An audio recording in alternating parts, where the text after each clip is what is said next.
Hey, how are you all doing on Sunday? It's nice to see you. My name's Kathy Mazak, and I want to just start out by welcoming you all to the first video in my 7-video series, which is called 7 Summer Steps. That's the hashtag 7 Summer Steps.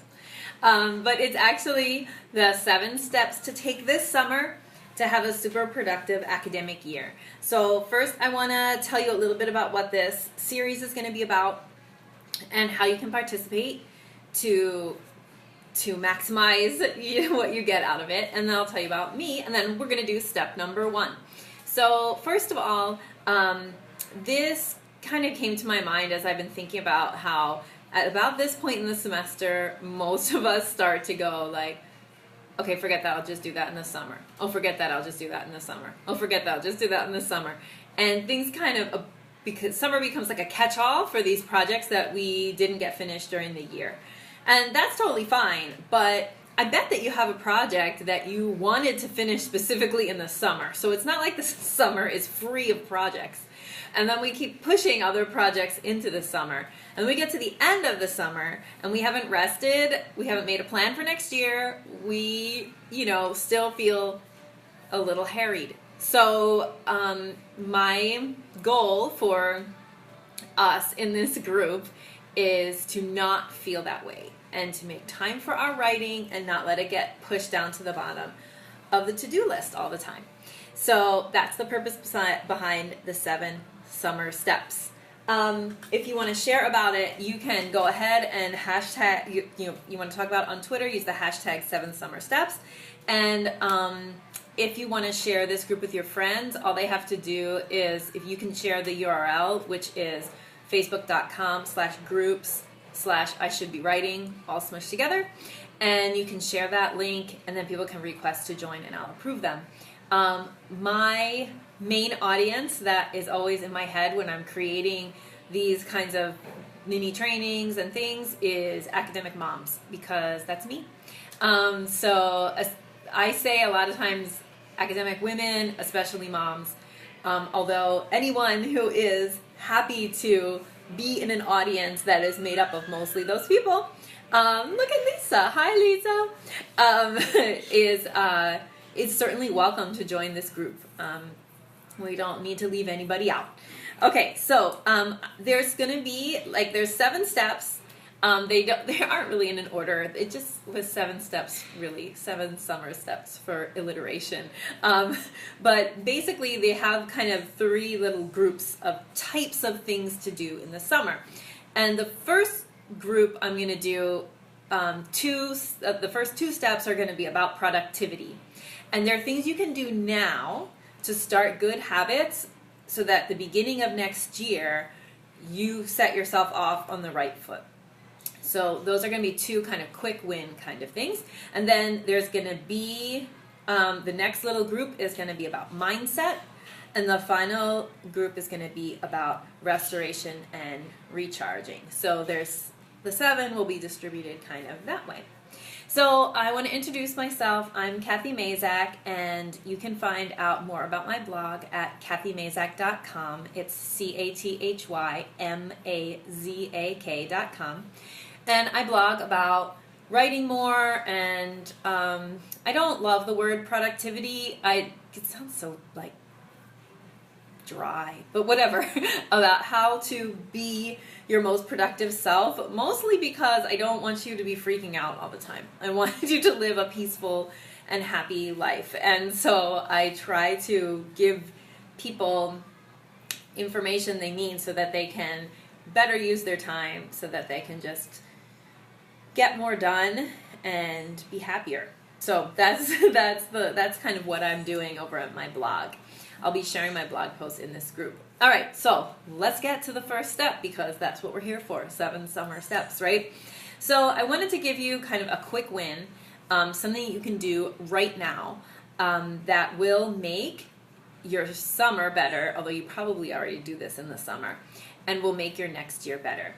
So here's what that thing is. The first thing is decide one thing to quit now. I know you're all rolling your eyes and going, no, but I can't quit anything because I want all the things. Yeah, well, you can. So here's what you should do.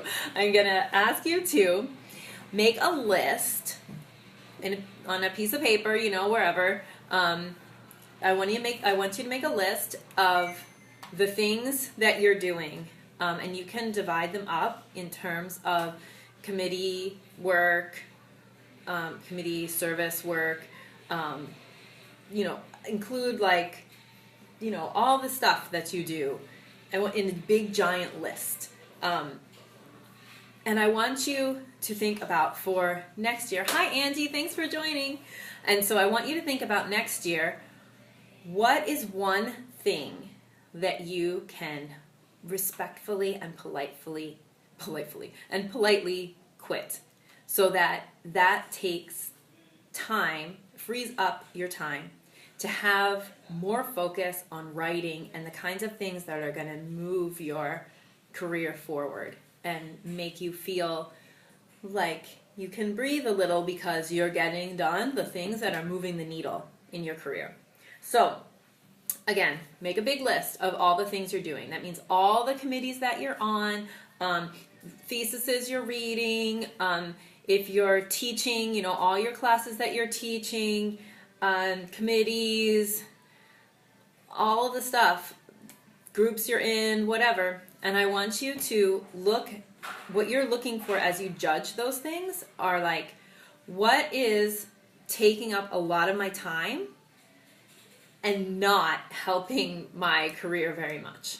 Okay, so I know that there are things that you can't quit because your department chair put you there or something like that, right? I mean, we do obviously have things that we can't get rid of. But summer is a great time because there's a little distance between the chaos of the semesters to really look at all that you're doing. When you make that list, I'm going to bet you that it's impressively and maybe sadly long. Because I know that all of us are working our tails off. And if you weren't, you wouldn't be joined in a group that's called I Should Be Writing. So I know you're killing it out there. You're doing great. But probably there's some things you could let go. So make yourself a big list of all the things that you're doing and see what you can quit. And then if you need help on how to quit things, post in the group and let us help you.